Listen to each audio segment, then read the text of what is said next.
But brother, listen to me.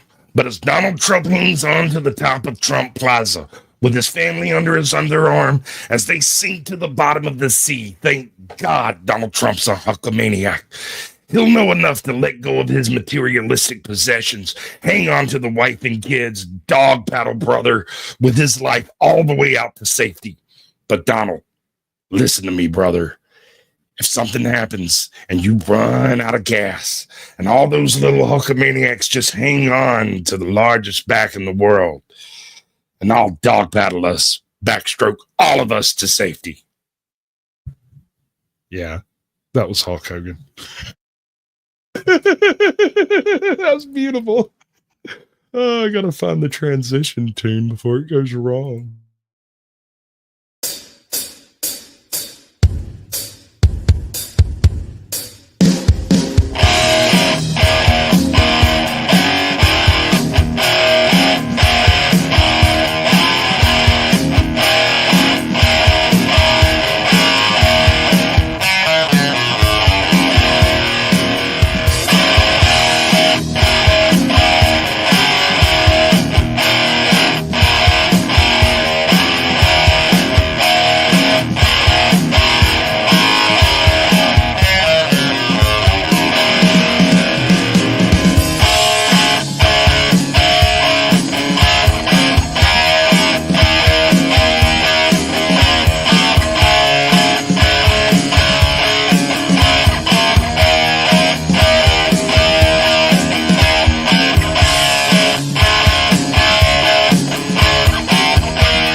From high atop the battlements of Castle Curmudgeon, where it is 3:16, and we wish everyone a very happy Stone Cold Steve Austin Day.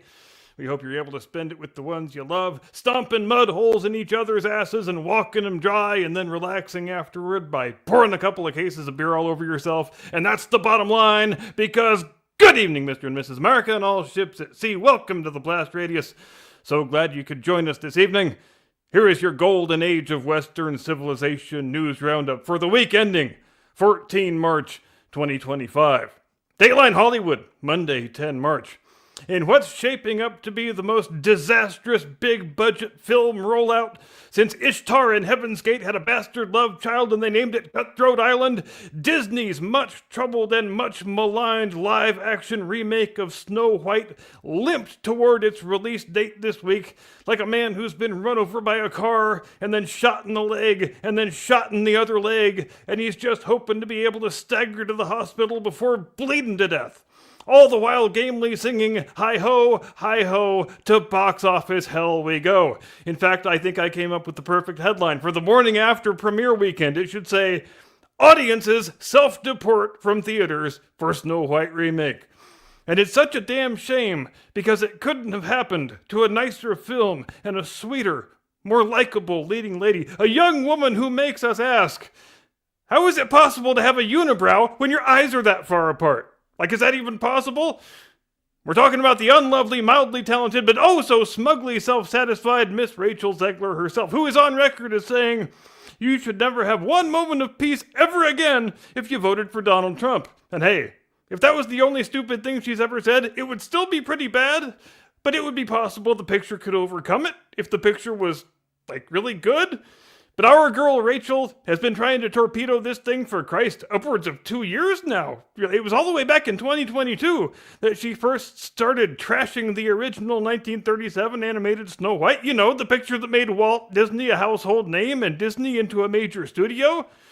Rachel thinks that picture is about a creepy, toxic male stalker who stands in the way of the strong, powerful female girl boss being the leader she knows she can be. And yeah, it's weird now how a movie can fail for like 2 or 3 years now before it even comes out. Even before Rachel Zegler started throwing bombs. You had those very first leaked publicity stills where we discovered that instead of Snow White and the Seven Dwarves, they were planning on making Snow Tan and the 7 diverse hipster douchebags. But now the director insists, steadfastly he insists, that no, we were always planning on using creepy CGI dwarfs. Dude? Then why did you take those publicity stills with the 7 diverse hipster douchebags? Do we look like we were born yesterday? So they start out with a shitty woke movie, you release a trailer, everybody hates it, it gets mocked mercilessly. So you reshoot 2/3 of the picture, you release a new trailer, everybody hates it, it gets mocked mercilessly. So you reshoot the whole damn thing again, you release a trailer, everybody hates it more than the first 2 shitty trailers. All of a sudden you are left living in a world where it's the week before the worldwide release, and you are canceling the European premiere and moving it to an abandoned castle. I talk about art imitating life or life imitating art, am I right? And then they canceled the LA premiere as well. Well, that's not fair, actually. They didn't cancel it. They just massively downsized it and didn't let the press attend. Such are the lengths to which they have been reduced in order to keep Rachel Zegler the hell away from live microphones. If her overactive mouth keeps getting her in this much trouble, she might have to change her name to Joe Biden. Dateline Washington, Tuesday, 11 March.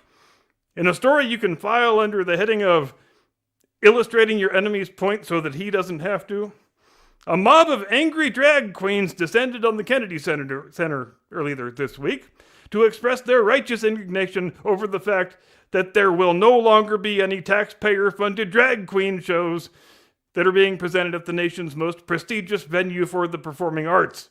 And if you find yourself saying, wait, they've been doing drag queen shows at the goddamn Kennedy Center? Well, yes, dear viewer, that makes 2 of us. It's almost like when President Donald Trump fired the whole board of directors and replaced the chairman with himself. He might have had perfectly good cause for doing that. It's almost like the Kennedy Center, which is supposed to be a venue where we celebrate culturally edifying modes of artistic performance, has been co-opted into just another in a long line of institutions captured and co-opted by wokesters for wokesters, where big hairy dudes gallivanting around in ball gowns is what passes for fine art. But the drag queens, they are mad as hell, damn it, and they are not going to take this cruel persecution lying down. As a person described as drag artist Tara Hoot stated to The Advocate, quote, "This president is demonizing a marginalized community in order to control the arts in America. It's shameful, immoral, and weak. At a time when our artists and LGBTQ+ communities are under attack more than ever, we need to show up and speak out against this fascist takeover of the arts," end quote. For his part, President Trump stated back on 7 February, quote, "Just last year, the Kennedy Center featured drag shows specifically targeting our youth, and this will stop. The Kennedy Center is an American jewel and must reflect the brightest stars on its stage from all across our nation. For the Kennedy Center, the best is yet to come," end quote. So yeah, I leave it to the judgment of the viewer to consider those 2 quotes and from whom they came, and you tell me who is the normal guy and who is the creepy weirdo.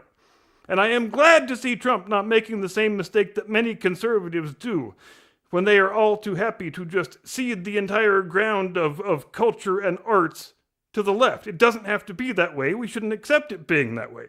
The arts are at their best when exceptional performers are doing exceptional things that all people can celebrate and take pleasure from. They don't have to be radical leftist hobby horses where everything is base and ugly and vulgar and profane. We are allowed to have nice things. We are allowed to want nice things. We're allowed to celebrate nice things because they are nice things. We are not obliged to pretend ugly things are beautiful. We are not obliged to pretend a rotten banana duct taped to a wall is a $6 million work of art. And we are sure as hell not obliged to pretend a transvestite sex pervert who threw on a wig and stuck a couple of grapefruits down his shirt is an artist. Dateline Washington, Wednesday, 12 March. In history's first recorded instance of an idiot celebrity actually following through on a threat to leave the country, Rosie O'Donnell announced earlier this week that she has relocated to Ireland, apparently permanently. Or until she gets tired of all the Muslims, whichever comes first. But whatever shape Rosie's life's journey takes from here, I'm sure every chapter of it will be painstakingly documented in long-winded stream of consciousness TikTok videos where she's got the phone like 6 inches away from her face, pointed directly up her nose. I mean, would you tend to think a professional actress would know the basics of camera blocking?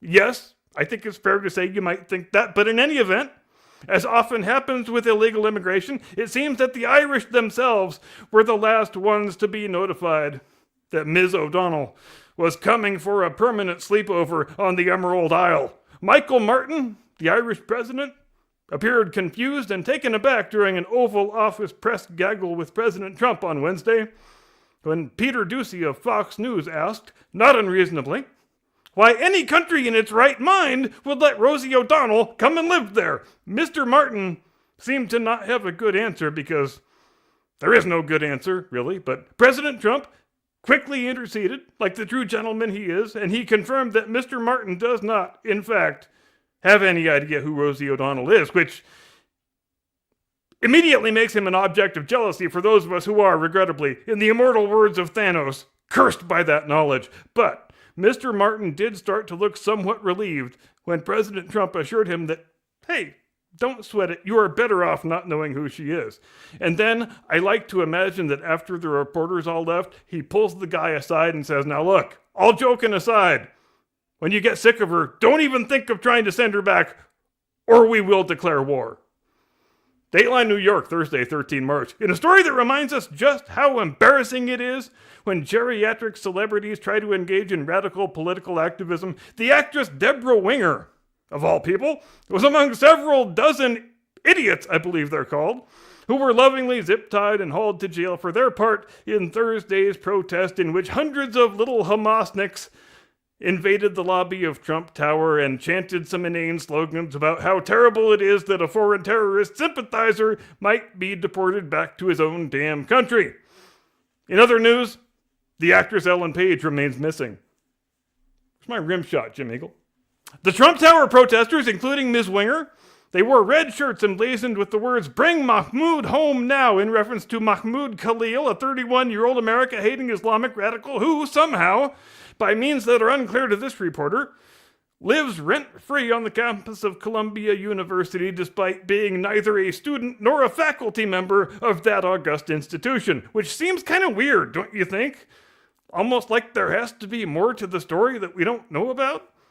It's one of those things that makes you go, if we had a functioning press, maybe we could get to the bottom of that story. And if you're a fan of unintentional irony, which I know you are, or you wouldn't be watching this program, you have to love that slogan on those shirts. Bring Mahmoud home now. Because, guys, that's exactly what we're trying to do right now. Mahmoud's home is not America. Mahmoud hates America. Just ask him. He will tell you. He thinks America is an evil, racist dystopia full of evil, bigoted istophobes. He thinks American values are trash. He defines himself by his Palestinian identity. He loves single thing about Palestine. Just please, please, please, for the love of God, don't make him go and actually live there. He would much rather live in the place that he hates than the place that he loves. Which is an interesting look, don't you think? And it'll be fascinating when he arrives back home. In fact, I hope there's a camera crew on hand to cover it. He's probably going to get off that plane expecting to be received like some sort of conquering hero. and then they'll toss him a suicide vest and tell him to go prove his devotion to the cause. It's going to be great television. That I can tell you. Dateline Washington, Friday, 14 March. The South African ambassador to the United States, the former South African ambassador to the United States, he fucked around and found out this week when he apparently, and quite stupidly, thought he could go on some South African radio show and call our president a white supremacist. So I see this headline Friday morning before work. I read the article, I scroll down to the comments, and I type out, "You can't talk about our president that way. This man's accreditation should be revoked with extreme prejudice and immediate effect, and his bitch ass should be on the first flight back to freaking Johannesburg." And by the time I got home from work, all of that was done. What does responsive government look like, ladies and gentlemen? It looks exactly like that. And look, I know you probably want to hear the quote that caused Ambassador Ibrahim Rasool, which doesn't sound like a very South African name, to become former Ambassador Ibrahim Rasool. But frankly, it's part of a wall of word salad that would make Kamala Harris blush. And there isn't really a good way of carving out the relevant passage because there are kind of little snippets of it here and there contained within this stream of consciousness fever dream is the only way I can describe the overall impression that one gets when reading it. Like you've just been on a mescaline trip without having taken any mescaline. Suffice it to say, our man Ibrahim thinks Donald Trump is a very, very bad man indeed. Such a bad man that he is the head of a global white supremacist conspiracy. And dude, Ibrahim, bring it in. Because we gotta talk. As these words were escaping your face hole, did you actually imagine a possible future in which you got to keep your job? Because I'm pretty sure, I ain't no fancy professional diplomat, but I'm pretty sure that calling the president of the country you're the ambassador to a filthy racist piece of shit is fairly high up on the list of things you don't do when you're a fucking ambassador. Has the whole world gone mad, or is it just me? Actually, don't answer that. And while you fine people ponder that question, I'm going to pass the controls over to a man who requires no introduction, but he says I have to give him one anyway, or else he'll beat me up. My distinguished colleague, your illustrious co-host, creator of 1965's second biggest dance craze, the hominid hop, the one and only, your friend and mine, Mr. Caucasian Sasquatch. Give me the money. Give me the money. Tactical nuke incoming!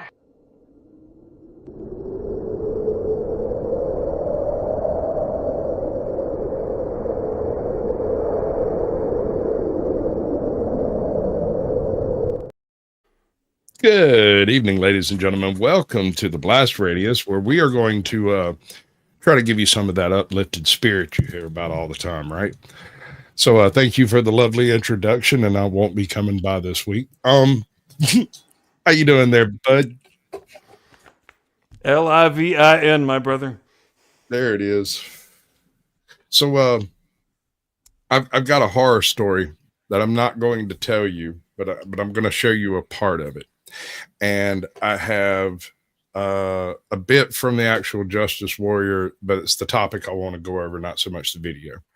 Beyond that, we have a mountain of Doge information. And dude, I was over here scrolling through it during your man, there's some stuff in there, dude. Like, oh, I know. It's the gift that keeps on giving. It will never stop giving, and it is all right there, categorized just the way we would like it, and it's a beautiful thing. But there's people getting really upset about it. There's some of chat, and I say hate more. Hate harder. Hit the dislike button. Stop trying to end corruption. What do you think you bastards are doing? Basically, that's what I hear when they start. I mean, when they're like, oh no, they're going to interfere with such and such and blah, blah, blah. And I'm like, actually, I've been looking through some of the stuff. They've only gone for like the high tier obvious frauds. They haven't, so far, there hasn't been any quote unquote legitimate fraudsters brought in on this stuff, right? We're not talking about, Grandma Sigi over there who claims all 37 of her grandkids. That's not who. It's just the stuff that is on the order of transgender operas for indigenous Peruvians, that kind of stuff. Well, that's just foreign. That's just U.S. aid, though. I mean, it goes. Oh yeah, deep that's just into U.S. that. aid, but the reality that is emerging, I would submit, and we talked about this a little bit this week, is that by the time all the forensics are done, we might have no choice left but to conclude that for a very long time now, a quarter to a third of our government has just been a fraud and money laundering and grift and corruption machine. But if you're a part of that fraud and money laundering and grifting production machine, then you don't see it as such. It's just a job, bro. Like, I get up in the morning, I defend illegal aliens, and then I go to bed at night. But I call them immigrants, and I don't make a distinction between the people who are here or not here legally. And so there's no disconnect between, hey, they're going after money from the source I get my money from. So they're obviously after my money, right? Well, if you're a legitimate person doing legitimate business with the federal government, there's no reason why you should ever even know anything about this. But if you're full of shit and you're cooking the books, there's a chainsaw waiting for you. Yeah. If you're just pretending to be a climate change true believer so you can build a new pool, and we know there's a lot of people who fit that description, then you should be worried right now, and you should be worried that your gravy train has just been derailed and sent flaming, careening to the bottom of Eastwood Ravine, because it has. Absolutely. And what's more, something to keep in mind, if these government programs have the sources, like the departments that are delivering these funds, cut out from under them, there's no future where these funds will be further available, because those departments don't exist anymore. Right? That's huge. That is ginormous. That means the entire deep state establishment will have to back up, regroup, reload, and try to figure out where to siphon all this money. Because I guarantee you, this was a money cycle, right? Paying out billions of dollars that are paying back into the freaking money pit to be reallocated back out. And there's probably not as much of the actual physical money involved as it seems, because it's all kickback funds back and forth.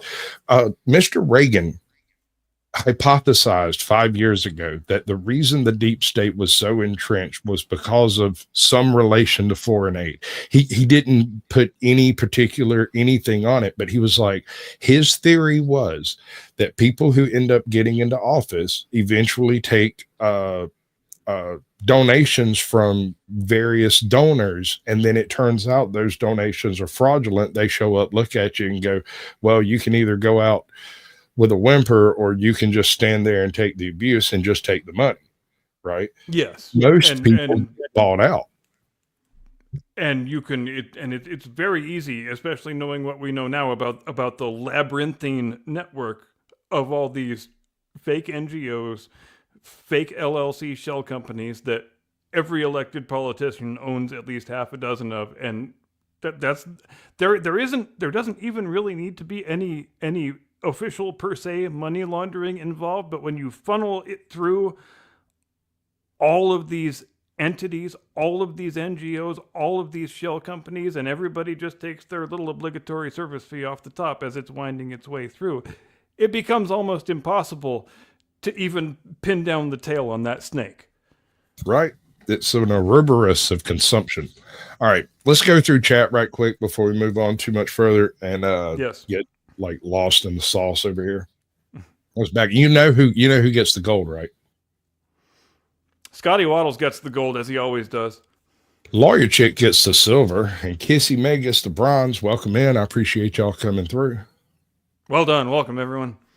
We got Steve. I still want to call him Steve Straight, but it's SRT, not STR. But if it was STR8, he'd be Steve Straight all day. Yeah, I can see how you would see it that way. Right. We got Midlife Bro Logic in the chat. Good to see you, bud. Yep. Good to see you, bud. John Dencola. Is that Grim Ben? Yeah, we got Grim Ben in the chat. Cool. Yep. Some of the legends are here. Oh, yeah. It's always good. P. Fletch 83. Welcome to the chat, my brother. And Did a bit of shilling for you on Discord, even. How I about that? appreciate it, man. We got the Wandering Hippie and Scully Pop. Welcome in, brother.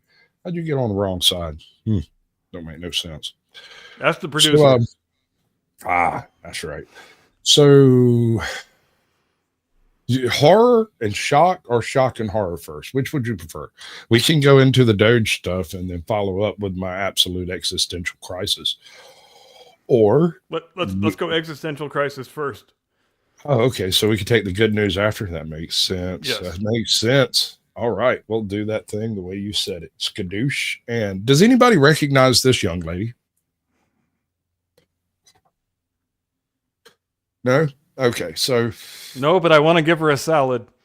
I just want to give her an ear cord on the other side of a picket fence. Listen. What I'm getting at here is and I'm not talking about her. I don't want any particular hate thrown at her, okay? But she is going to vocalize the very things that I hate in modern society.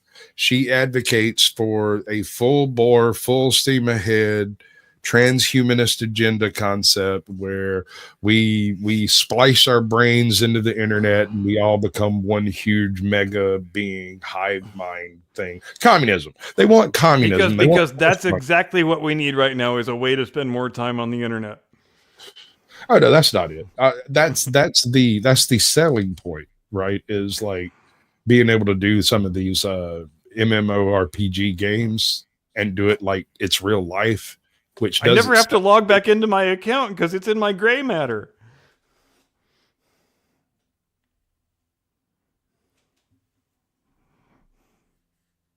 I'm sorry, I got mildly distracted.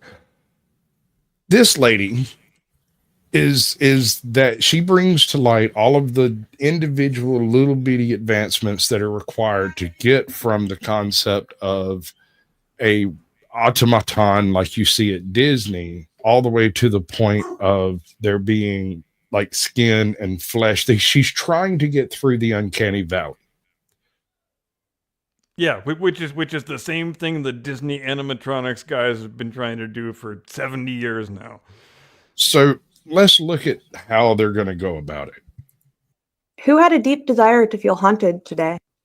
Biohybrid robot hand made from human muscle tissue. Yes, we are making humans in piecemeal and turning them into biohybrid robotics. Do you guys remember? How do you feel about that? I feel like biohybrid, it shouldn't be a word. All right. Dude, like this is the kind of stuff. Have you ever read any of the early science fiction? Do you remember I have no mouth, but I must scream? I know the story. I don't remember the details. That's this. Basically, homie gets plucked out of existence in his natural timeline and placed in a body. Initially, he thinks it's his own body, but the longer he goes experiencing it, he realizes, no, he's like a mental zoo, and he's specifically there so they could observe his thought processes. And so he really has no body. And oh no. It's one of the early existential crisis novels written, and it's great. Yeah, I remember it now, but I can't remember who the author was. Oh boy, Asimov, maybe. Oh, Harlan Ellison. Yep. Ellison. That's right. Okay, so I knew it was him or Heinlein. So here's my point. That's not supposed to be a how-to manual. It's true. It's supposed to be a cautionary tale. Could smile. Same thing with 1984. It's not supposed to be a how-to manual. It's supposed to be a cautionary tale. Tell me, was homie and we are the United Kingdom is so far past 1984 right now. They need a new adjective because Orwellian doesn't get the job done anymore. Right. I had a conversation about the fact that Orwellian was starting to fall short, and then I shed. It does. It really does. I'm fully on board with that concept. So we're gonna have to like. But who does a more Orwellian than we're gonna have to go to H.P. Lovecraft, dude? Isn't that the next step? Yeah, we just might.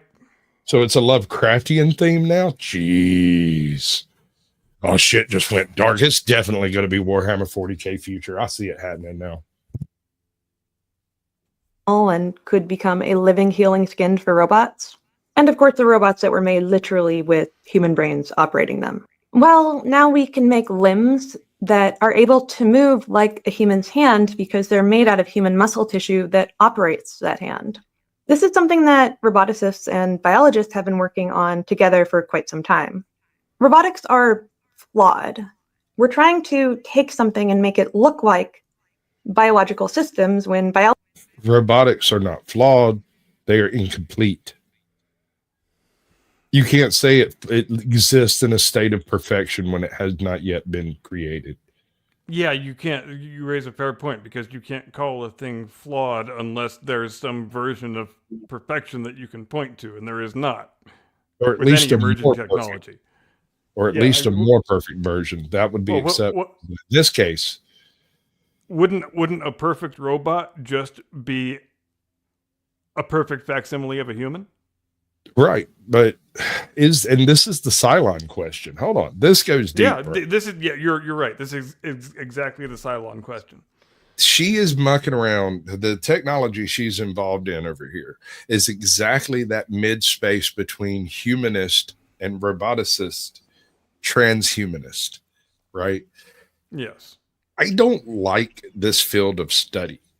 I don't either. It's not because that I'm worried about a Cylon type of future. I'm not worried about a Battlestar Galactica future. That's not it. No, the thing I worry about is that it devalues humanity.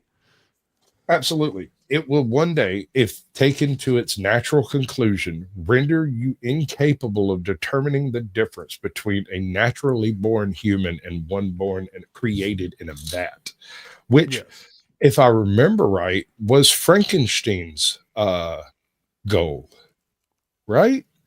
He was wanting to recreate the works of God himself. It also creates a potential future, I would submit, where people who have declined to undergo robotic enhancements are viewed as an underclass. I think that's just one layer of it, though, dude. You've got the Yeah. AI enhancements, the robotic enhancements. You have the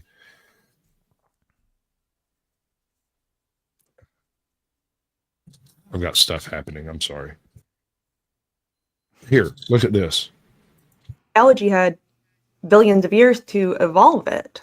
Replicating the tactile sensation and movement that we have in our own hands is very difficult. So why not just borrow from biology or straight plagiarize in this case? One of the problems with growing muscle tissue is that it tends to suffer from hypoxia and become necrotic. Our muscles are very So what you're telling me is when you try to recreate the human form, it dies. Yeah, funny how that happens. Yeah. What's up, Anarchy? Good to see you, bud. Appreciate you coming through, Wandering Hippie. You too. That's not an accident. I think that might be a feature.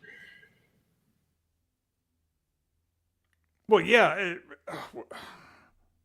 it seems like anytime you go down the road of what they call transhumanism, you inevitably arrive at a point of prioritizing the non-human over the human, viewing the human attributes of the thing you're building as a bug rather than a feature, and trying to work the bugs out. And ultimately you wind up with a thing that isn't just transhuman, but non-human. Right.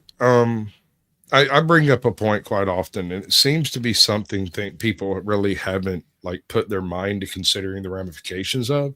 And so I like to make a point of it every chance I get when this topic comes up. I am not as concerned about I'm not as concerned about artificial intelligence as I am alternative intelligence. And what I mean by that, AI can only go as far as AI can do. It needs us to do the programming, and therefore will only develop the life experiences a human choose to leave within its system. Alternative intelligence, and that is the fatal constraint that it suffers from, that precludes it from transcending the human, because it has all the deficiencies that were built into it by the biases of its programmer. Right. So says Black George Washington. So says Black George Washington. My concern is alternative intelligence. And by this, I mean the system she's talking about creating right now will eventually allow you to take a Neuralink type device of some sort and implant it in an embryo, and then have that embryo gestate completely and live its entire life and then die, leaving an alternative intelligence in the Ethernet, so to speak, that thinks and believes it actually was that human. An electronic soul, if you will, a literal ghost in the machine. And are you going to be able to look at that artificial creation that believes, it truly believes it's Tony Montoya? God's honest truth, can answer every question about his life, was actually there during all the events. But that's not him. It's not a soul, not in the biblical sense. What is it? It's independently thinking, but not independent of systems. It can't reproduce, but it does consume. It's not life, but it acts alive. That's a hard one, bro. Well, and much of the political story of the next 1 to 2 to 300 years is going to be the story of governments trying to decide where to draw the line on all this stuff. How much do we promote it because we gain an advantage from it, and how much do we suppress it because it's a potential threat to us? And who even knows what the answer is? Welcome in, Anarchy Television. Good to see you, bud. Leezy Supreme. Queen. Good to see you. Queen Bird. I think I missed somebody on your side over there. And we've got Clue Studio. What's up, bud? But yeah, no, it's a. Once you get past the whether or not we can, it's too late to determine whether or not we should. The Jeff Goldblum paradox. Yeah, you can't put the genie back in the bottle. And so once you've created one of these things, chances are there's 10 dozen more already on the drawing board to happen, and they're already timed out.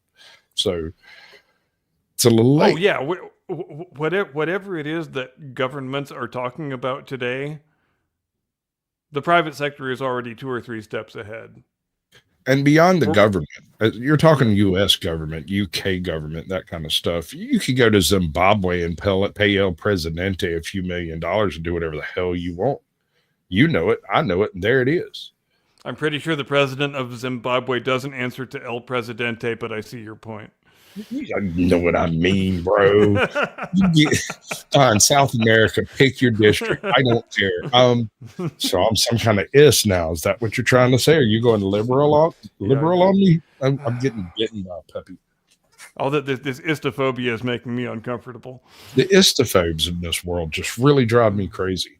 They won't even include me in the birthday parties. Very hungry things. So what they did with these guys, they grew them in cell culture, one strand at a time. And that cell culture gives them oxygen and nutrients as they grow. Once they put together multiple I don't know if you can see this up here, but the little muscle thing that they've got is called a moo sheet. I just thought Seems like they could have come up with a better name. It's for the muscles. It's a moo. It's a muscles. sheets, they could then take it and fold it in on itself to make muscle fibers similar to our own. The result is something that can be controlled with electrical impulses, not too dissimilar to how our own muscle tissues work. They do suffer from the same problems that trying to grow human brains to operate robots also suffer from, and that's going to be vascularizing them. Good. Although the technology is rapidly getting better, right now they're still going to have to provide them with a medium that they can get oxygen and nutrients from directly from diffusion. So it absorbs it directly from the outside environment. Ultimately, the combination of these things could be used for amputees, something with a living skin that feels and grows and heals. But it could. Anybody else hear the Terminator theme playing in the background? Or is that just me? I feel like we're talking about two different things here, because the project to create a let's call it a musculoskeletal system that is artificial, but organic enough that it's capable of tactile sensation.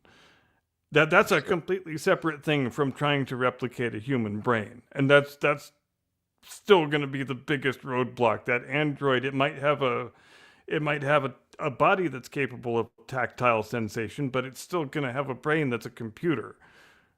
And you can't transcend that, because we aren't that much closer to understanding the inner workings of the human brain than we were 5,000 years ago, when you get right down to it. I'm just pointing out the fact that this is a multi-pronged effort done across various scientific disciplines that are all driving towards specifically the vascularization of these techniques. They want to be able to put a human heart into the mix and have the human heart take the enzymes and everything and pump them. And eventually, inevitably, I firmly believe this will end up with some random poor brain dead patient sitting on a freaking gurney, pumping all of the life fluids into some artificially created body that was made specifically to see whether or not the technology is functional.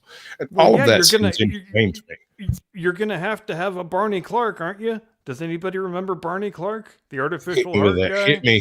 Hit him with it. He was the artificial heart guy. I want to say it was the mid-'80s, 1985, something like that. They put an artificial heart in him, and he was a media superstar, and he died like 6 weeks later. And did we gain anything from that? We don't have shitloads of people running around with artificial hearts today. It seems like we should, if we could make a guy live with one for 6 weeks 40 years ago. Seems kind of strange. I'm not a doctor. I don't know why that is. As I understand it, it has to do with hormone cascades that take place after the heart is removed. The heart actually produces a handful of different stress hormones, and the pericardium is responsible for dispensing it through the bloodstream, not the heart. It actually goes out into the brine around the heart and is absorbed slowly. Anyway, once you remove these and you put in a mechanical one, and none of those are being created, and they're in such small doses that's barely noticeable in the bloodstream, there is a buildup of like immunity response that takes more and more immunity suppressors to overcome. Basically, it's like that splinter in your freaking finger. After a couple of days, it gets red and sore, but after about a week, it bursts out on its own.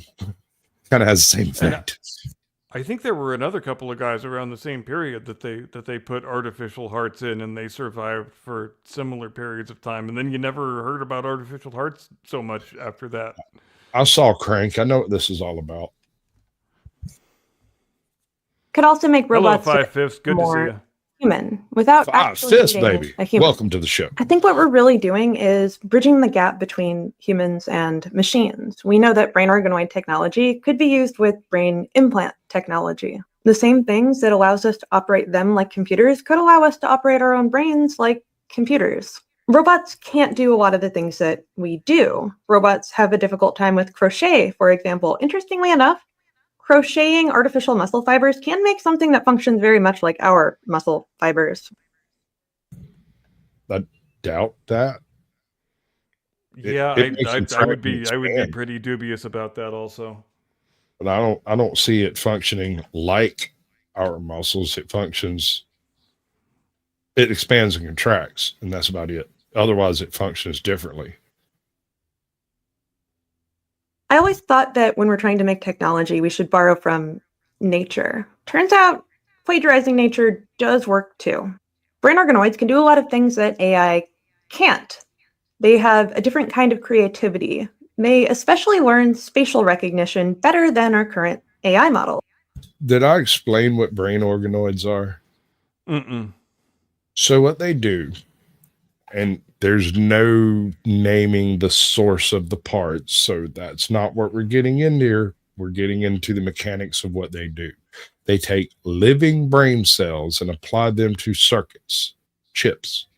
They use the chips to apply power to the brain. The brain lives for, I think, 14 days or so. I think 14 days is the limit. And during that 14 days, these human brain cells sit there and try to parse out whatever it is the chip is sending to it.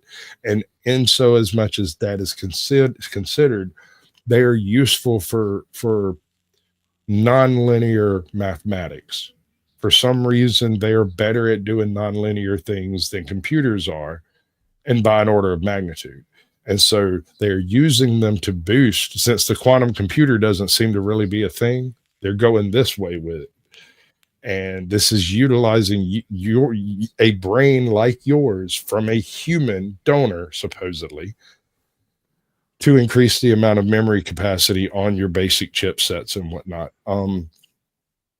It seems like that seems like it would have good applications for analyzing astronomical data. Is the first thing that comes to mind. Sure. Well, that self-driving cars, self-flying planes, things that can land without human I was intervention. thinking more cosmically. Yeah. But when it comes down to it, you're also talking about things like facial recognition, various types of detection where things aren't linearly laid out. You know, have you ever seen the show Numbers? Yes, Lady Curmudgeon watches it. Okay. So in Numbers, they get a hold of this computer that plots out possible futures, right? It's not always right, but when it runs the same model a dozen times and comes up with the same answer a dozen times, they send out a guy to go deal with that crime before it happens. Pre-crime, using AI. Yeah. That's the kind of crap that this stuff could lead to, is the fact that you made a post, a social media post 4 hours ago. You're now at a certain stoplight, which happens to be 2 blocks from the person that it predicts will be a victim. And there'll be somebody standing outside the door waiting for you to walk up, which sounds all well and good until you show up with a box of chocolates and a dozen roses. Hell, it sounds like everyday life in the United Kingdom. Right? It's weird how all of this seems to go into a rhythm. You know, they say history doesn't repeat, but it does rhyme. George Lucas said that. For these guys comes from them being less power hungry than AI. AI needs a whole nuclear power plant. Technically, they might need a pack of sugar. It's not that simple. But the combination with AI may create something that we never could have imagined. I do describe this as making humans in piecemeal. You can't clone a person in much of the world, but you can clone their individual components and combine them with robotics. People always like to ask if researchers read sci-fi. Yes, they do. A lot of inspiration comes from science fiction. Damn right. If you go back to the original, what was it? It was some of the early Heinlein novels. Homie has people walking around carrying a round disc in their pocket that they can hook on their belt or hang around their neck, and it does all the communication and searching and stuff that a cell phone does. Right? Yeah, And there are a lot of things in early sci-fi that are kind of imperfect attempts at predicting the smartphone.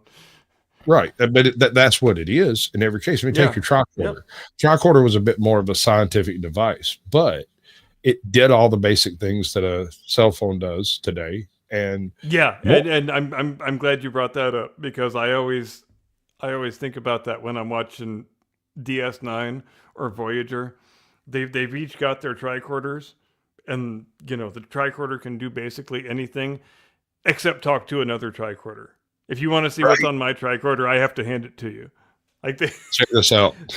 they didn't even think about Wi-Fi. Yeah, Wi-Fi is okay. That's true.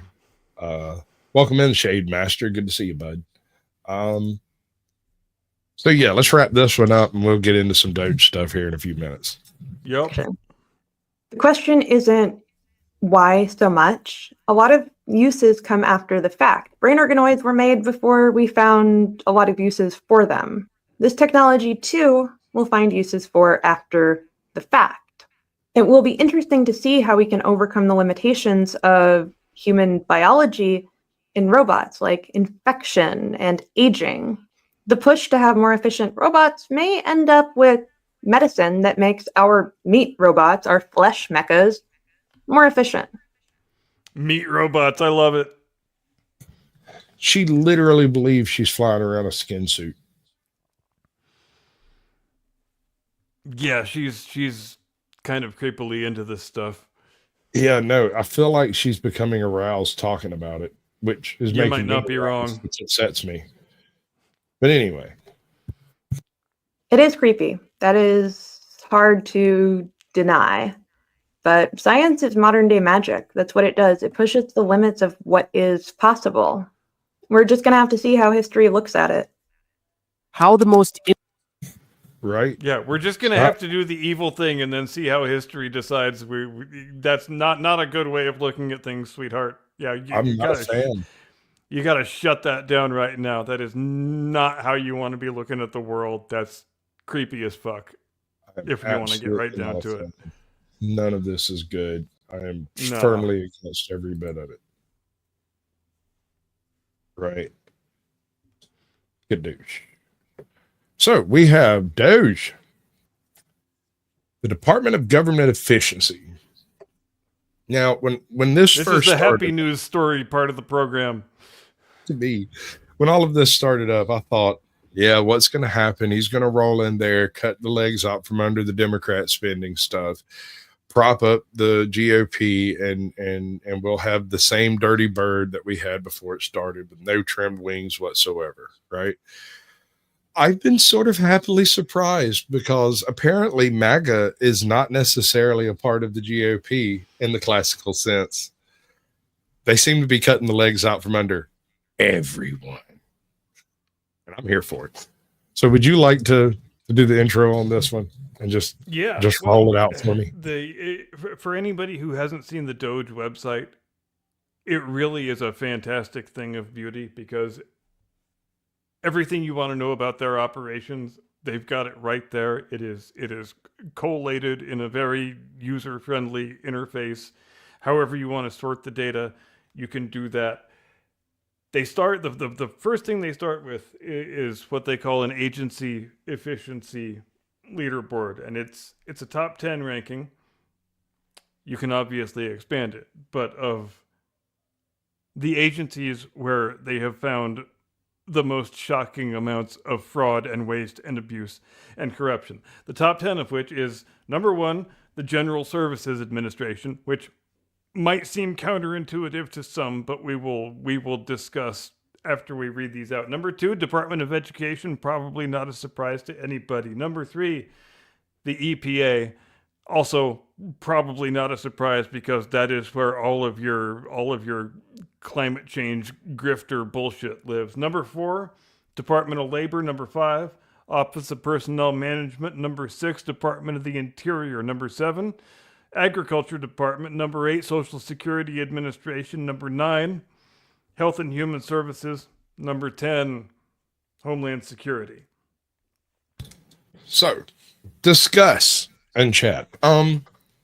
What really flummoxed me on all this is that the Department of Education was above the Department of Homeland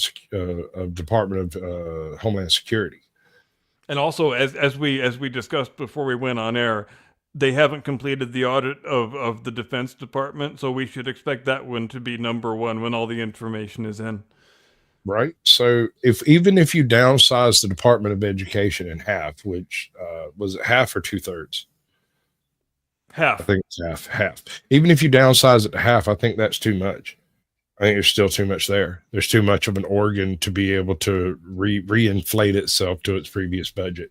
Oh yeah, you have to get rid of the thing completely. A lot of people forget that the Department of Education only came into existence in 1979, and by 1980, it was already plainly apparent what a disaster it was and was going to be. That Ronald Reagan, one of the central planks of his 1980 platform was getting rid of the Department of Education, and a lot of people voted for him because they wanted to get rid of the Department of Education for the same reasons we want to get rid of it today, because there shouldn't be a federal Department of Education, because one of the central principles of the American experiment is that government is best that governs locally, and things like education shouldn't ever be handled at the federal central government level. And if you want a reason why, try and help your kid do their Common Core math homework. And I rest my case. Right. Because it looks like, and I've gone through several children with this, every couple of years they redesign it to make it completely unrecognizable. It's still supposed to be math, but you have to read the textbook to figure out how to do it so that the teacher will be happy with it. And frankly, I learned math 30 years ago. Why am I having I do math for a living, and some of the Common Core word problems are impenetrable to me. And you know, my daughters were in 5th or 6th or 7th grade when we were doing this stuff, and there is absolutely no possible way that anybody could be learning anything useful from, you know, Jamal and Shaniqua have to go to the social justice protest, and if Jamal drives an electric car and Shaniqua fucking rides rainbow unicorn farts, and you know, they all sound like that when you get right down to it. And if anybody cared about green energy, they go nuclear. They take one look at the situation and go, okay, it takes 485 pounds of yellow cake uranium to create another breeder reactor. It takes 400 million tons of cobalt batteries, fiberglass, carbon fiber to make one freaking windmill. Twice that to do solar panels. Has there ever been anything more ironic than the fact that self-styled climate change environmentalist true believers are firebombing Tesla dealerships right now? That, dude, like cognitive dissonance, rear your ugly head. Senator Mark Kelly. Should we talk about Senator Mark Kelly? Sure. Senator Mark Kelly, he made a big show of it. I'm trading in my Tesla because I don't like Elon Musk's politics. So you didn't really believe in the climate change thing all that much, did you? Because I seem to recall, like a couple years ago, it was only a couple of years ago, Elon Musk was still a low information Democrat voter. He voted for Joe Biden, for Christ's sake. And right up until he bought Twitter, everybody was fully on board. They thought he was the greatest guy in the world. They loved his cars. Everybody wanted his cars because that was the way that rich people signaled their virtuousness. I am rich enough to afford this car, and I care about climate change. But that thinking only applies if the guy who makes the car fully shares my political views. If that stops, then so does my concern for climate change. Sorry, that's just the way I roll. But it's not a very good way of making yourself look like you are ideologically principled. And for Senator Mark Kelly, what that guy thinks he's trying to accomplish, I really don't have much of an idea, because he paints himself into a position where, how much did you really care about the climate change? The reasons you bought the car in the first place, they should still be valid, shouldn't they? Those reasons didn't change. And Senator Mark Kelly's quote was, "When I bought this car, I didn't expect it to become a political issue." Well, it didn't become a political issue, Senator. It's still the same car you bought. You made it a political issue because you decided that it was just completely intolerable that you should have to drive a car made by a guy whose politics you don't agree with. And that is the limit of your evangelism for the climate. So, outstanding look. Very well done indeed. In other words, entirely political. Yes. 100 goddamn % political. So, a politician. That makes sense. That checks out. So how far down the rabbit hole do you want to go? Let's start with the General Services Administration. I think this might be one of the sleeping dragons of all of this. Yeah, it's not necessarily the agency that you would expect to see number one on that list. And I'm trying to get to the nitty-gritty here. Wow. 440,000 to the Bureau of Land Management.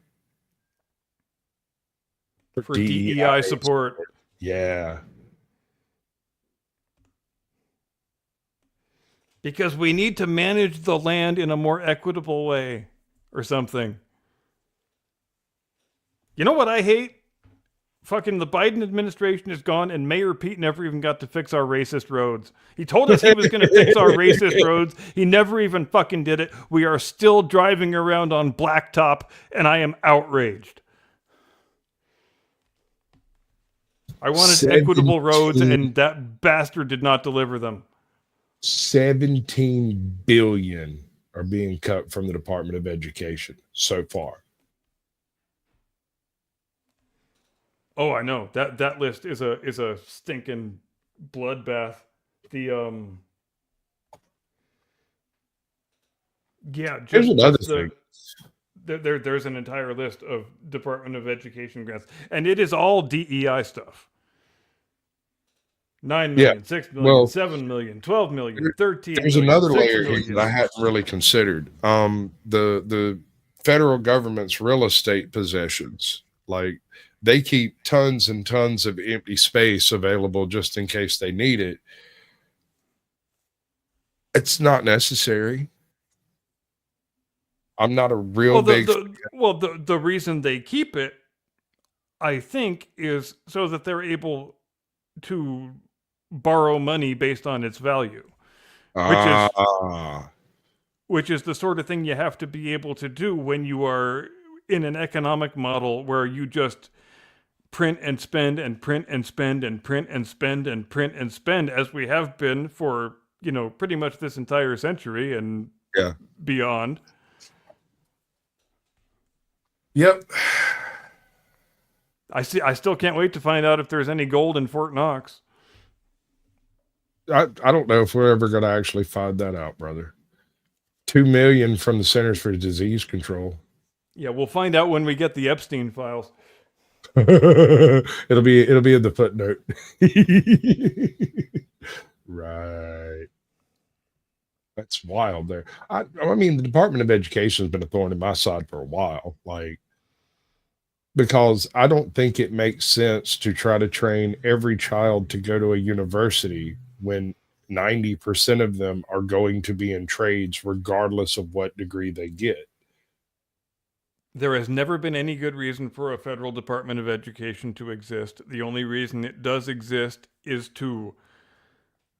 well, I guess it does have a good reason to exist now, because now that Linda McMahon is in charge and has been tasked with downsizing and ultimately abolishing the administration or the department, and as long as it still needs to exist for a little while, we might as well use it for good things.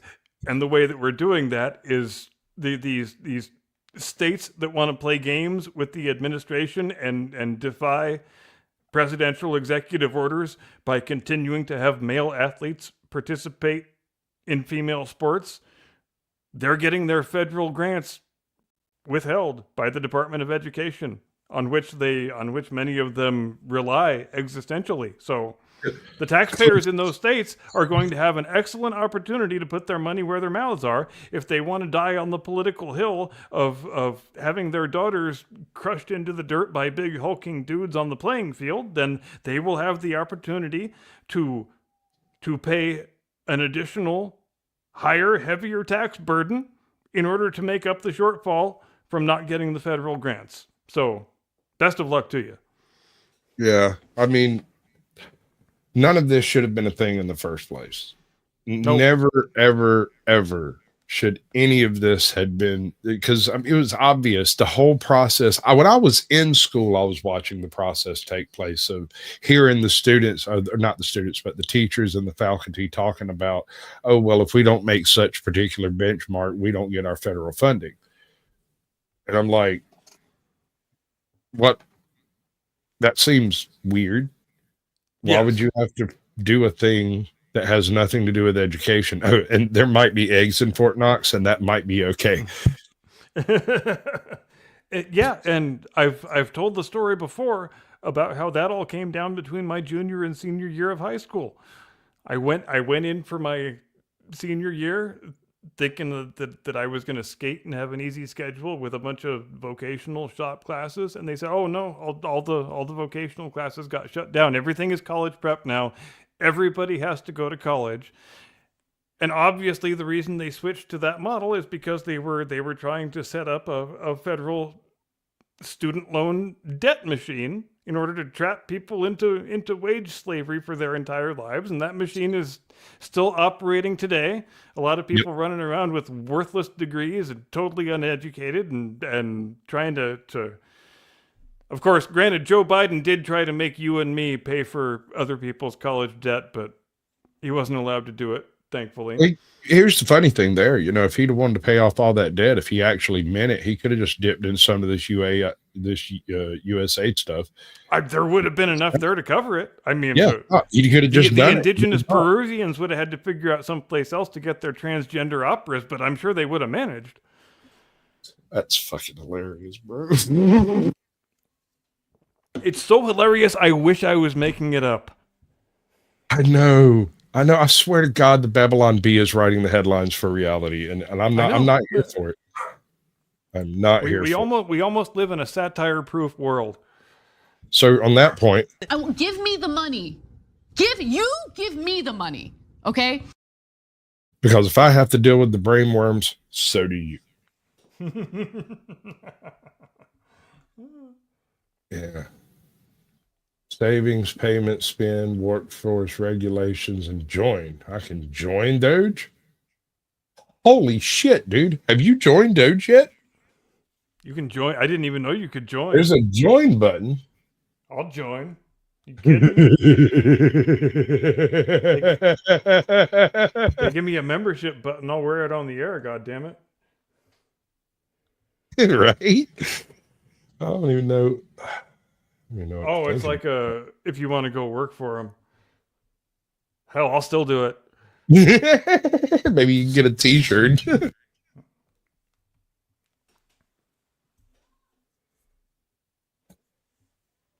This is the one that kind of bothers me. Things like commodity futures of the Trading Commission. Like, what? Annual subscription and that's to Politico? What? that.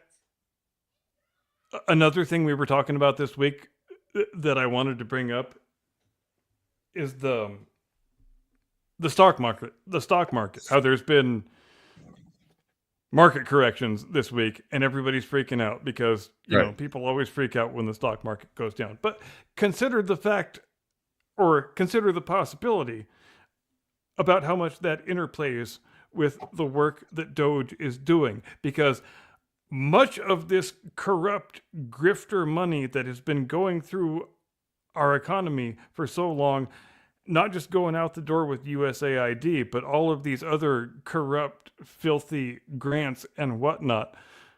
A lot of that ill-gotten money has been being fed directly back into the stock market because, you know, the grifters who are getting the grift money want to turn it into more money. So obviously they're going to invest it in the stock market. But when you turn off that fire hose of corrupt cash and stop it from going out the door, well, that money's not being fed into the stock market anymore. So obviously, inevitably, that is going to result in some kind of market correction as the government transitions itself from being a fraud and waste and corruption and abuse and money laundering machine into actually being a government. Right. And once that process is underway, it might be a series of dominoes like a house of cards. Because here's the thing about governing. It's supposed to be a service, an honor to serve your people. It's a service to the people, right? Not an act unlike of sacrifice, if you will. Yes, but name one government official that is poorer coming out of office than going in. We don't have many of those, but we sure have a lot of opposite examples, don't we? Well, Donald Trump is one of the very few individuals who is worth less after entering office. And it's an issue that we've been grappling with really ever since our foundation, because George Washington, when it was clear that he was going to be the first president, he was adamant about not wanting to take a salary because that's icky. I shouldn't get paid for doing this work. I want to be a public servant. I don't want to be taking compensation. And the opposing argument to that was, well, sir, if you don't take a salary, then that sets the precedent that the only people who will seek the presidency are people who can afford to not take the salary. And that might turn the office into something that is only available to the moneyed classes, if you will. And which is where we are today.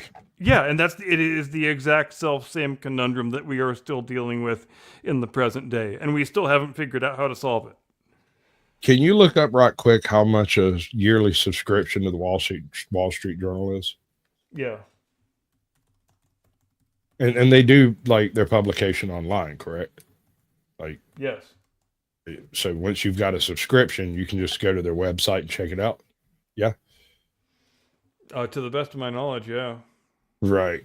So can you explain to me why the government spends $79,000, $80,000 on Wall Street Journal? And Politico also. I'm going to get to Politico. You give me a fucking minute. I'll get to yeah. Politico. I think Politico is the more fascinating one. A Wall Street Journal subscription is $4 a week if you buy the 1 year plan. Right. So Okay. a couple $100, basically $250. $250 a year, for $80,000. That means what? Are they just requiring physical papers be in certain locations? It sounds a lot more like just a ridiculously obvious scam Funding scam? Yeah. where Apparently- where government agencies are propping up friendly fake news outlets by buying hundreds of superfluous redundant subscriptions for every single person in the office. I mean, it's Okay. the kind of stuff that you would never imagine if you didn't know it was true. Could you ever make that up? I could never make that up. The political thing, Here's I the couldn't issue. make that up. Here's the issue, though. That is just for one branch of the Commodity Futures Trading Commission. That is not for the federal government. That $80,000 they spent is simply for a handful of people that work there. Yeah. Okay, so let's do that. Let's do the thing. You want to have that conversation? We're going to have this conversation. Hey, bud. Politico. As I understand it, it didn't exist until USAID did. It was a website. It was just some random little fly-by-night, 10,000 million of them just like it out there, Politico. Yeah, it was just one of the constellation of little political blogs that existed. And then they tapped straight into the USAID, and the next thing you know, they're one of the top 25 contributors to worldwide news. And it was basically all handwritten by the propaganda wing of the federal government. Yep, propped up by government the entire time, and they wonder why we call them fake news. They still get so offended about it, don't they? Well, here's even when we have the receipts, they still get upset about it. my issue. Even when their own behavior permits of no other possible interpretation, they still get upset about it. Like they still are in any position to be taking moral offense about any of the characterizations we throw at them, which are based on their own behavior. They still get upset. I'm sorry, go ahead. My primary issue with all of this is if it didn't look so much like a continuation of Project Mockingbird, I wouldn't be talking right now. I would have just went, oh, okay, well, they financed a political paper. That's fine. And move on with my life. But this was like step 4 in a 12-step program. This is step 4. This is after step 3 where they said they shut everything down. And This is the physical step 4.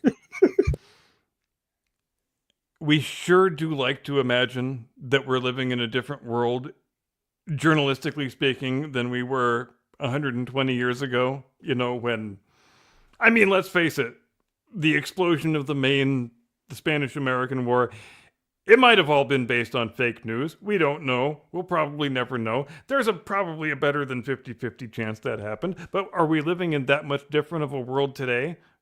We are not. No, and it's actually much more of a pressure cooker because the concepts are delivered to your pocket and not to the corner store where everybody had to walk to go get their paper. And if you didn't do it, you just didn't know what happened that day unless somebody else happened to. Right? And it might actually be worse because back then there was only one major media mogul who was gleefully, intentionally trafficking in sensationalist fake news nonsense. Today, it's freaking everybody. It is every single Every single outlet that is supposed to be an unassailable institution is engaged in the absolute worst possible kind of fake news sludge mongering.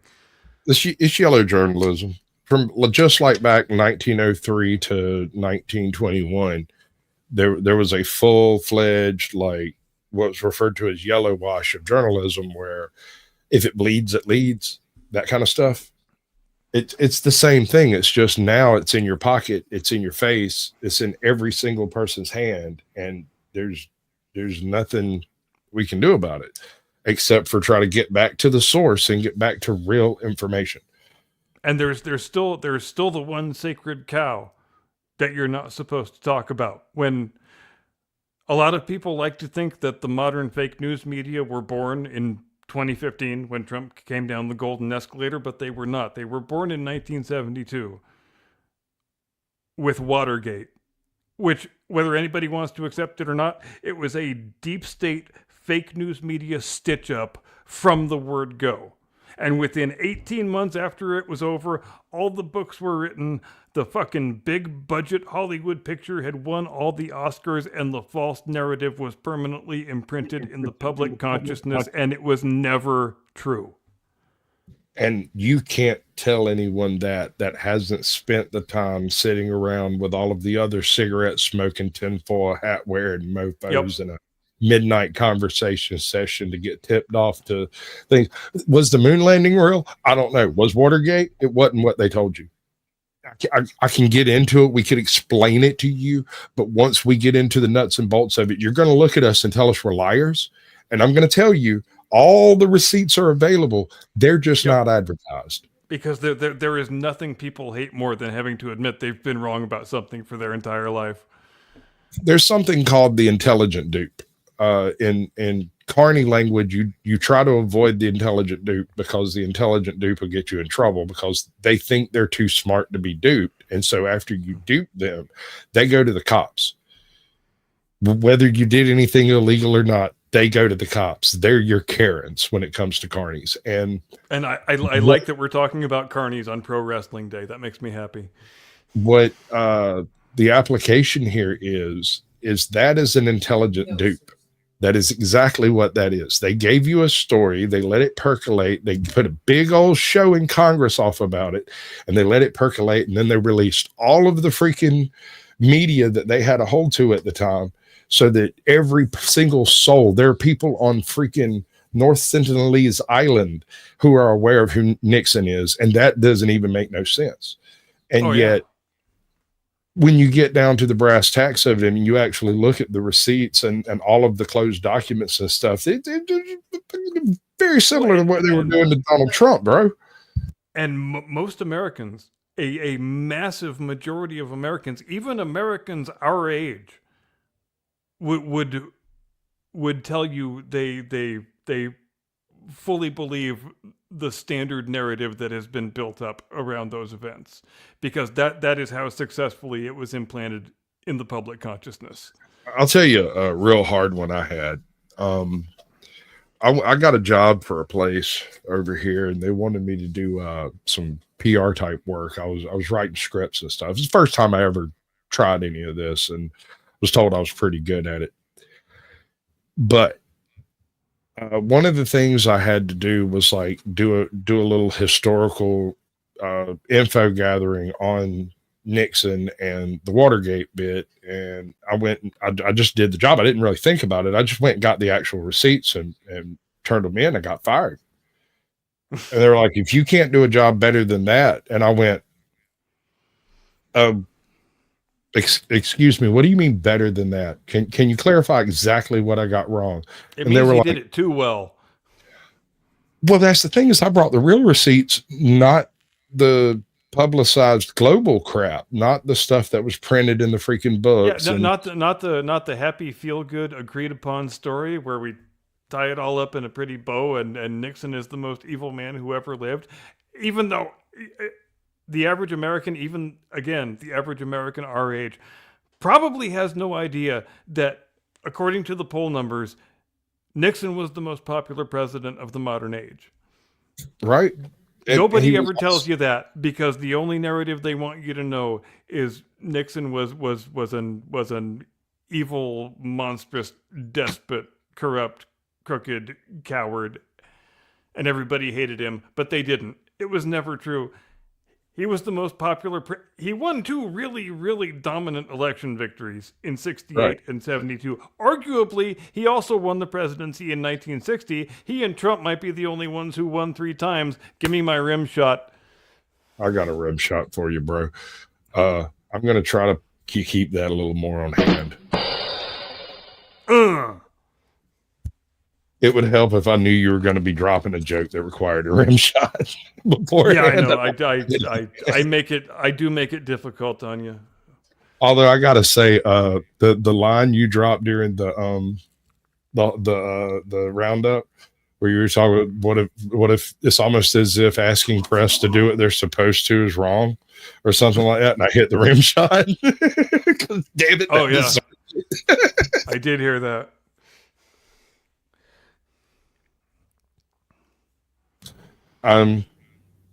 But yeah, it basically comes down to the fact that the past 90 years of our government organization has largely been designed to remove money from the people and deliver it into the government by pretending to do a large portion of these entitlement programs and just kicking back into the government rather than to the individual politicians. The government then pays out different NGOs, which pay back into the various politicians that have voted for the programs. That is a deep state, sir. Yeah, you'll notice they don't really say that much anymore, that the deep state doesn't exist. It's kind of those 5 degrees of grief that you always get with the wokesters and the fake news media, where step number 1 is nope, that thing doesn't exist. It's never existed.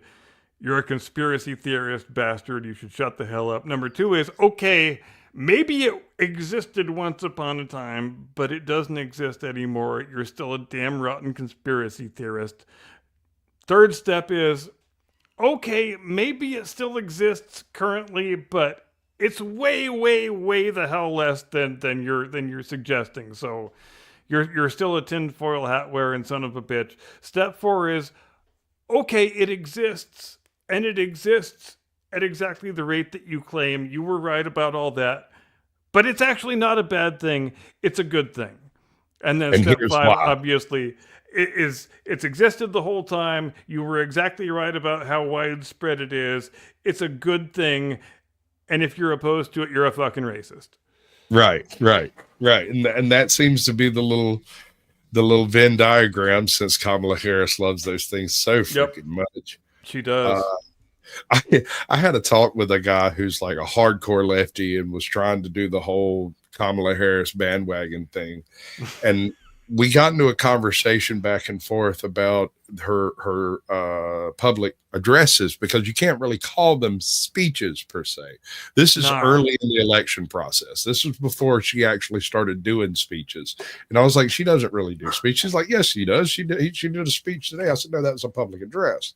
That was largely unscripted and only partially managed. So, she was walking outside of some freaking bus terminals. And he's like, no, she did a full speech. I said, the wheels on the bus go round and round as a full fucking speech, bro? Are you serious? That's not what she said. I brought up the freaking video. He said it was AI. Seriously? What? All right. Okay. All right. You want to be an NPC so hard? Go ahead. I'm not going to fight you with that. Well, yeah, anymore. that's a good call, because that is straight up NPC territory. There's nothing else to call that. The reason he said it was AI, or at least the way he explained it to me, because I gave him a chance to explain himself. The reason he said it was AI was because I had it on tap immediately. There's no way you searched anything up there. I had it on tap because it was saved in one of my playlists from one of the shows that we did, where we went over the fact that she did the little buzz around and round. It just, I knew exactly where it was. Well, it's right. It reminds me of the flat earthers, where everything you throw at them, they've got their stock reputation. They throw back at you like That'll show them. Well, But- there's but something about the flat but earthers that I can But give you're them. still just an idiot flat earther. When you utilize observationally generated data, the flat earth makes sense because your perspective can only reach so far. It takes tools and instruments to be able to deduce things beyond the horizon. And so Yes. for as far as a mean, single man our- can see and measure, Our ancient ancestors 50,000 years ago were fully within their rights to think the earth was flat. right. And so I don't begrudge them anything. mechanics don't work for planetary mechanics. They're just not the same thing at all. Right. So when these people go off and start talking about their measurements and how they did this and how they did that, I can calmly explain to them that they did those wrong because they didn't use the proper equipment to do so. A laser's a laser, sure. Right. And you can use it to do measurements, but you have to like know what the tide's going to be that day, and you have to know specific measurements about the globe in order to interpret that information. So if you assume it's flat and level, and then you fire that laser over yonder, and you don't get the reading you expect, and then you go, oh well, the tide's out. Well, yeah, and I think that's a powerful testament to the inquisitiveness of the human intellect, that it only took until the 3rd century BC, where Aristarchus was talking to one of his friends who lived at a slightly southerly latitude, and they figured out just in conversation that, you know, the sun sets slightly later where I live than it does where you live. So maybe we should measure it on the same day, and if we get a different sunset time, maybe that means the world is round. And that's all it took to figure it out. And a century before that, hell, 500 years before that, there were like Indian sailors over there sailing up and down the west coast of India that were moving far enough to notice the change in the freaking elevation of the sun. And also the west same coast thing with the Polynesians too. Right. So like there are certain observations that once you make them personally and you understand the math behind it, right? One of the worst ones, I hate this argument. They want me to explain why on, say, the first day of the year, your constellations are the same in the northern hemisphere on the middle day of the year. And yet these are two totally different seasons on opposite sides of the sun. And shouldn't we be seeing other things? Well, the sun's moving. It's not just sitting still. Yeah, everything is hurtling through the Everything is cosmos at moving. fantastic rates of speed. And it's a real hard one to explain. And I'm like, no, it's northern and southern hemisphere that gives you the different views, not right and left. Your right side's always facing the sun. So you don't get to see any of those constellations ever. Yeah, you have to go 17,000 miles an hour to orbit the Earth. For the Earth to orbit the sun, it has to go an order of magnitude faster than that. For the sun to orbit the galactic center, it has to go an order of magnitude faster than that. It's really beyond our reckoning, actually, how fast we are actually hurtling through the cosmos, because we don't know what the standard frame of rest is. There is no standard frame of rest because Exactly. the sun is orbiting a galactically sized mass of stars approximately 72 light years away. And that mass of stars is circulating around the galactic center.